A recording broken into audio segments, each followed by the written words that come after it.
कुतिया भी मरती है तो दिल्ली से चिट्ठी जाती है उसके लिए। हमारे 700 लोग मर गए, कोई किसी तरह का संवेदना का खत नहीं गया। तो मैं प्रधानमंत्री से मिलने गया और मैंने उनसे कहा कि साहब, पता नहीं आपको शर्म आती है कि नहीं, मुझे तो बहुत शर्म आती है कि हम पदों पे बैठे हैं और हमारे पुरखे वहां बैठे हैं और उनके साथ क्या क्या हो रहा है। और मैं कहूं, उन्हें तुम किसान मत समझो, वो अपनी अपनी जगह के चौधरी हैं, लोग उनका सम्मान करते हैं। लोग 10-10, 20-20 गांव में उनकी पहचान है। तो आप उनसे बात करके इस मामले को निपटाएं, चूंकि वो न्याय की तरफ हैं, हम लोग न्याय की तरफ नहीं हैं। मुझे कई दोस्तों ने सलाह दी कि अगर तुम चुप रहोगे तो राष्ट्रपति बन जाओगे, चुप रहोगे तो उपराष्ट्रपति बन जाओगे। मैंने कहा, मैं इन पदों पे लात मारता हूं। राष्ट्रपति मेरे बड़े सम्मानित हैं, अभी रिटायर होंगे 4 महीने बाद। कुतिया भी रास्ता नहीं छोड़ेगी, कुछ भी हो गई ये पद। एक तो आप भूल रहे हो अपने पुरखों को, चौधरी छोटू राम को, चरण सिंह को और उनसे पहले के भी जो लोग हैं उनको। ये सवाल ऐसा का ऐसा ही है। आज भी हमारी फसल का दाम वो तय करते हैं, हम तय नहीं करते हैं। अब के ये निर्णायक लड़ाई थी कि इसमें एमएसपी लागू हो जाए तो फसल का सही दाम मिलेगा, लेकिन एमएसपी क्यों नहीं लागू हो रही? प्रधानमंत्री का दोस्त है जिसने 50 एकड़ में गोदाम बना दिया है पानीपत में, ये कानून पास होने से पहले। उसको सस्ता गेहूं चाहिए, वो आपका सस्ता गेहूं लेगा और महंगे में बेचेगा। तो ये है लड़ाई। इकट्ठा होके अपना राज बना लो, राज बदल दो, किसी से मांगने की जरूरत नहीं।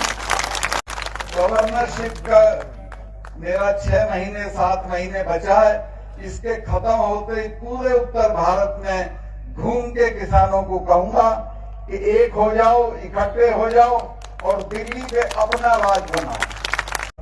तो मैं ये कहना चाहता हूं कि एकता के साथ रहने की कोशिश करो, रहो, इकट्ठे रहो, अपने सवालों पे लड़ो, लेकिन आपस में मत लड़ो। अगर इकट्ठा होकर रहोगे तो दुनिया में कोई ताकत नहीं है जो तुम्हारी बात इस देश में ना चले। मैं एक बात आपको ये भी बताना चाहता हूं कि इस आंदोलन के दौरान जिस दिन टिकैत का लड़का रोया, मैंने भी देखा उसे। मेरा उस परिवार से बहुत पुराना परिचय भी है और उसके बड़े भाई के हमारे मलिकों की लड़की भी आई है, मैं तो उसे पैसे दे के आता हूं। तो मेरे से भी बर्दाश्त नहीं हुआ। मैंने 11 बजे होम मिनिस्टर को फोन किया और कहा कि ये गलत काम हो गया है, ये रोया है और इसका रोना सारे देश में दिखा दिया मीडिया में। जींद का तो मैंने ये भी बताया कि लोग सड़क पे आ गए हैं और इसके घर में, इसके घेर में 1000 आदमी पहुंच गया है। अगले दिन वहां पंचायत थी मुजफ्फरनगर में। मैं कहा, अगर मुजफ्फरनगर की पंचायत में इसके भाई ने कोई हिंसा की बात कह दी तो देश में हिंसा रुकेगी नहीं आपसे। खैर, मैं उनकी तारीफ करूंगा इस बात के लिए। उन्होंने मेरे से कहा कि तुम उसको समझा दो। मैं नहीं समझाऊंगा, एक शर्त पे समझाऊंगा, आप अगर ये आश्वासन दे कि उसकी गिरफ्तारी नहीं होगी। उन्होंने कहा कि उसे कह दो उसकी कोई गिरफ्तारी आज नहीं होगी और वो मेरे से बात कर ले।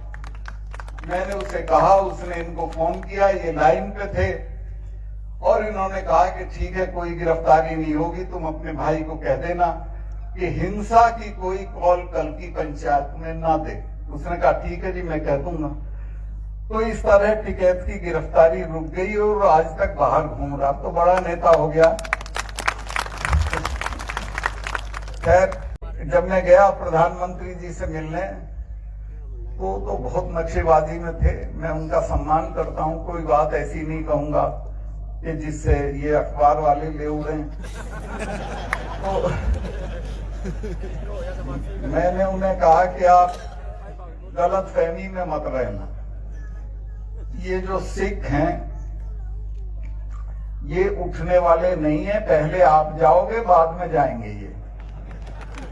ये वो हैं जिनके गुरु ने अपने लड़कों के सर कटवा दिए थे 4-4 के और समझौता नहीं किया था। और ये हमारे वाले हैं, ये तो हारते ही नहीं है किसी से, और ये दोनों अब एक हो गए। तो मैं कहा आप इनसे पंगा मत लो। तो मैंने कहा साहब किसी से पंगा लेने से पहले उस बिरादरी का मिजाज समझ लेना चाहिए। ये सिखों का और जाटों का मिजाज समझ के तब इनसे आप पंगा लें, वरना मेरी राय ये है कि कुछ ले दे के इनको निपटा दो। लेके आओ, मगर 2 काम मत करना। एक तो इन पे लाठीचार्ज मत करना, दूसरे इनको खाली हाथ मत भेजना।